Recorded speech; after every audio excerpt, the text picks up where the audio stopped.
ESG e os seus riscos corporativos. Esse é o tema principal que teremos o prazer de debater hoje com o nosso convidado, Claudinei Elias, diretor executivo da Ambipar ESG. Claudinei, muito obrigado pela presença. Prazer, Eduardo, pelo convite. Agora, Claudinei, quando a gente fala do ESG, né, tem vários riscos atrelados a essa sigla, né, essas três letrinhas, principalmente dentro do universo corporativo. E vocês têm uma ferramenta muito interessante para apresentar aí para as pessoas que estão nos acompanhando. Conta, por favor, o básico dessa ferramenta, ou seja, para que ela serve, na verdade? Uma ótima pergunta. Essa ferramenta, o módulo chama-se Risk Radar, que tem o grande objetivo da gente trazer uma visão dos riscos emergentes em tempo real com base em dados, né? Diferentemente da gestão de riscos tradicional, seja uma gestão de riscos focadas em riscos ESG, ou seja uma gestão de riscos focadas nos riscos corporativos ou nos operacionais, a depender do tamanho da empresa, ela vai ter ali uma dimensão diferente da sua gestão de riscos. O Risk Radar ele tem a grande habilidade de ter acesso a mais de 5 milhões de fontes de dados diariamente. A gente desenvolveu ali através da Signal AI, que é uma parceria entre a SAI 360 mais a Signal AI, e fez essa parceria com a Ambipar, e por isso que a gente está lançando aqui na América Latina, aí com algumas questões proprietárias que a gente tem somente dentro da Ambipar. A gente uniu tudo isso para trazer um ranqueamento desses riscos e mostrar o que é realmente relevante para aquela empresa. Sejam riscos ligados às questões geopolíticas, que hoje a gente tem um problema bastante polarizado no mundo e isso é extremamente relevante. Sejam questões financeiras, climáticas, reputacionais, por exemplo, né? Ou mesmo riscos ESG, ou as questões socioambientais, ou questões relegadas à governança, por exemplo, né? Então, os temas são inúmeros, tratados em tempo real. E esses milhões de informações aí que você falou que essa ferramenta trabalha, que o algoritmo enxerga, né? São informações da própria empresa? Não, são informações gerais do mundo, vamos dizer, como um todo. São informações de mercado, são informações do mundo, são várias fontes de dados, alguns exemplos. Obviamente, a gente acessa muitas informações ligadas às redes sociais, por exemplo. A gente acessa as informações ligadas às questões regulatórias, por exemplo, novas regulamentações. Você pode estar monitorando, assim, às vezes, uma legislação que ainda nem saiu, mas que eventualmente pode sair e pode impactar significativamente o seu negócio. Você tem fontes de dados ligados a incidentes, acidentes, por exemplo, que podem acontecer, estudos científicos, né? Então, as fontes de dados são inúmeras de vários temas diferentes, por isso que são tantas, né? E aí que você consegue realmente conectar através de um algoritmo proprietário nosso, onde a gente faz um ranqueamento, que a gente chama de risk rating, dessas informações, e faz a integração com essas informações que são relevantes para o negócio. E tudo isso é feito, então, 100% com o algoritmo, ou seja, são robozinhos que ficam rastreando essas informações ou não? Ou tem também pesquisa humana, vamos dizer assim, atrás disso? Pela volumetria de dados, hoje a gente tem que usar alta tecnologia. Então, a gente usa vários mecanismos de crawlers. Obviamente, a gente usa inúmeras outras técnicas relacionadas ao mundo tecnológico, né? As mais conhecidas como machine learning, deep learning, extração de dados e tudo mais. Mas também a gente passa por uma esteira de tratamento. Essa esteira de tratamento ela vai passar ali, obviamente, com o uso de alta tecnologia, especialmente o nosso algoritmo e nossa inteligência artificial proprietária, né? E com base nessas informações, a gente faz a classificação e, obviamente, depois a gente tem uma visão humana para poder normatizar as questões. Importante dizer que o uso de inteligência artificial, como a gente conhece, as LLMs que são de mercados, elas trazem, obviamente, várias facilidades, mas para esse uso, ela teria alguns problemas. Um dos problemas é o que a gente chama de alucinação, né? Então, eventualmente, as informações que estão ali elas não são tão relevantes para o seu negócio. Então, é importante que os temas que sejam relevantes para o seu negócio, por exemplo, você quer mapear a concorrência, ou você quer mapear uma nova legislação, um novo mercado, eles sejam tratados de uma forma bastante adequada em relação àquilo que você quer mapear. Ou seja, tem um refinamento aí no algoritmo. Agora, dentro do universo corporativo, Claudinei, essa ferramenta serve para todo mundo ou tem um segmento específico que em termos de clientes, eu estou imaginando? A gente é bastante agnóstico e bastante abrangente em relação ao nosso mercado endereçável, mas sem dúvida nenhuma, né, fundos de investimentos, por exemplo, empresas dos setores como energia, mineração, educação, setor financeiro, seguros, né? Serviços são, obviamente, um alvo nosso em relação à utilização. E o tamanho também é algo relevante, né? Normalmente, essas empresas precisam tomar decisões estratégicas. Eu acho que a grande diferença é o quanto que essa empresa está querendo conectar a visão de riscos à sua estratégia, mais do que melhorar só o ambiente de riscos interno, né? Porque, no final das contas, você vai usar essas informações para uma tomada de decisão. Como a gente está falando de um modelo preditivo de situações ainda que não ocorreram, né, e que podem vir a ocorrer, é importante que isso esteja conectado muito com a estratégia do negócio. Ou seja, então serve para todo mundo.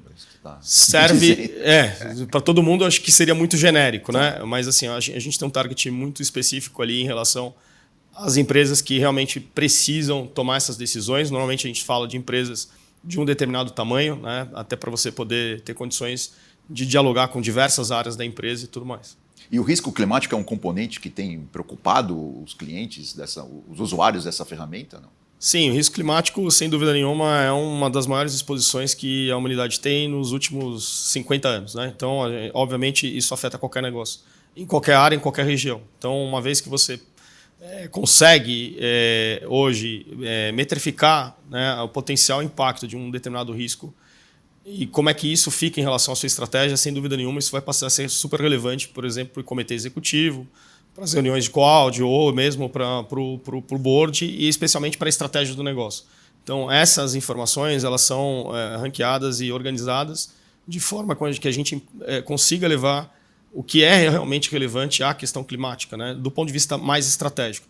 Obviamente, eu não estou falando de uma ferramenta de modelagem do risco climático em si, mas o quanto que aquele risco pode impactar um determinado negócio, uma determinada estratégia, em termos de investimento, que tipos de impactos que podem acontecer. Às vezes pode ser um impacto reputacional, a gente pode falar de um impacto financeiro, a gente pode falar de um impacto operacional, por exemplo. Claro, imaginando um exemplo mais prático, por exemplo, alguma empresa do setor do agronegócio. Aí tem a questão das chuvas e das secas e como que isso vai impactar o negócio dele ao longo dos anos. A gente vai um pouco além disso. Mais macro, mais macro é isso, mas a gente pode, por exemplo, fazer correlações muito avançadas. Por exemplo, sabendo que esse impacto vai acontecer, qual é o impacto regulatório em relação a essa questão de riscos climáticos, por exemplo, né? Quais são as questões, eventualmente, da cadeia de produção ou da cadeia de valor desse cliente que vão ser impactadas por isso. Então, você pode ir um pouco além, né? Às vezes, você pode ter impacto não só na sua empresa, mas também na sua cadeia de fornecimento. Eventualmente você pode ter uma região que tem uma propensão maior e que eventualmente você tem uma dependência maior de um determinado fornecedor. Então, assim, é por isso que eu falo, é uma questão muito estratégica e sistêmica, né? Por isso que você precisa realmente ter acesso a uma quantidade muito grande de dados e fazer sentido em relação àqueles dados. Que aqueles dados virem uma informação que seja útil para a tomada de decisão. No final das contas, no final do dia, o que a gente quer é tomar decisão. Claro. Agora, é uma ferramenta muito viva, né? Porque tudo isso que você já disse aqui, a questão climática, a questão geopolítica, a questão regulatória, enfim, isso tem novidade praticamente quase toda semana, né? E aí, claro, a ferramenta também está preparada para ir incorporando essas novidades, né? Sem dúvida nenhuma, por isso que a gente fala de mapeamento de 5 milhões de fontes diárias, né? Então, todos os dias tem alguma coisa acontecendo, obviamente no mundo, né? A gente sabe disso, só vê as notícias. Então, olhar, por exemplo, as notícias, as tendências, né? Você tem um algoritmo onde você começa a demonstrar certas tendências, isso passa a ser muito interessante, né? Então, a gente, por exemplo, faz um cruzamento do grau de risco de um determinado tema e qual tempo que aquele risco pode impactar o seu negócio. Então, a gente tem um quadrante onde você mostra, por exemplo, esse risco pode impactar em 2 anos, ou esse risco pode impactar teu negócio em 6 anos. A partir dali, dependendo do nível que pode ser esse impacto, você pode trabalhar muito antes daquilo acontecer. Ou você pode usar aquilo como uma oportunidade, como uma vantagem competitiva em relação ao seu negócio. Só que a grande diferença é que você para de só olhar para o retrovisor e começa a olhar um pouco para frente, olhando ali quase que um crystal ball, né? De olhar e tentar entender para onde as coisas estão indo, quais são as tendências e tudo mais. Se você olha, por exemplo, um relatório muito interessante que que não está ligado à ferramenta que a gente vai lançar agora, em breve, nos próximos 45 dias, mais ou menos, é a revisão histórica do World Economic Forum, do relatório de risco do World Economic Forum. Onde a questão climática a questão climática, se você pega o relatório, que tem aproximadamente 20 anos, mais ou menos, né, mais ou menos isso, você vai observar que tem certos riscos que sempre foram tratados. Às vezes ele estava em primeiro, às vezes estava em segundo, terceiro.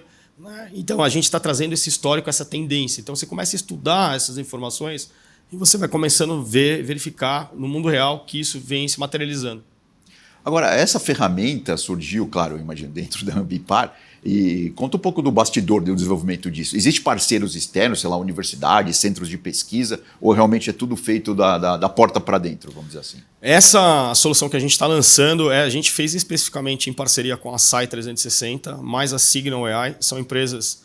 A SAI é uma empresa que começou em Chicago e na Holanda. Na verdade, ela começou na Austrália, depois se transferiu para Chicago, fez a aquisição dessa ferramenta de uma empresa holandesa que chamava-se BeWise e construiu o SAI 360. A Signal é uma empresa que é uma startup que teve um crescimento quase que alucinante, com grandes investidores e muito importantes, e que ela trouxe essa visão exatamente de mapear essas informações. Então, a junção das várias tecnologias, ou seja, não adianta só você acessar o dado e falar, não, isso aqui pode acontecer, mas o quão relevante é isso para o seu negócio?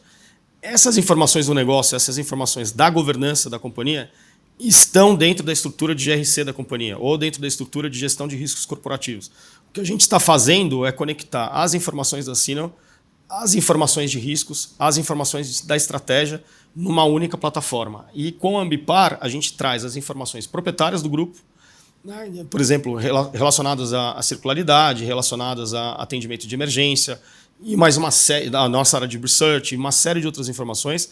A gente aplica um algoritmo de inteligência em relação a esses temas, especialmente no que se trata de América Latina. É muito diferente o ambiente de negócio daqui em relação às questões geopolíticas aqui, são muito diferentes, por exemplo, do que está acontecendo hoje na Europa. Então você precisa ter uma camada de ajuste para a nossa realidade do mercado local, por exemplo. Então a Ambipar entra nessa questão. Ou seja, tropicalizando a ferramenta. Quase como se tivesse uma tropicação, a fazer mais sentido para a nossa região também. A ingestão de informações.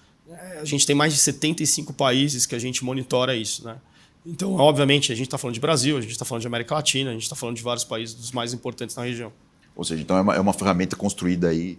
há muitas mãos. Há muitas mãos, principalmente por essas empresas.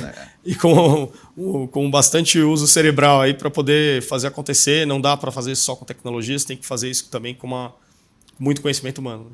É isso que eu ia perguntar. Você tem um componente tecnológico, e claro, tem um componente humano por trás disso. Porque... Muita ciência por trás.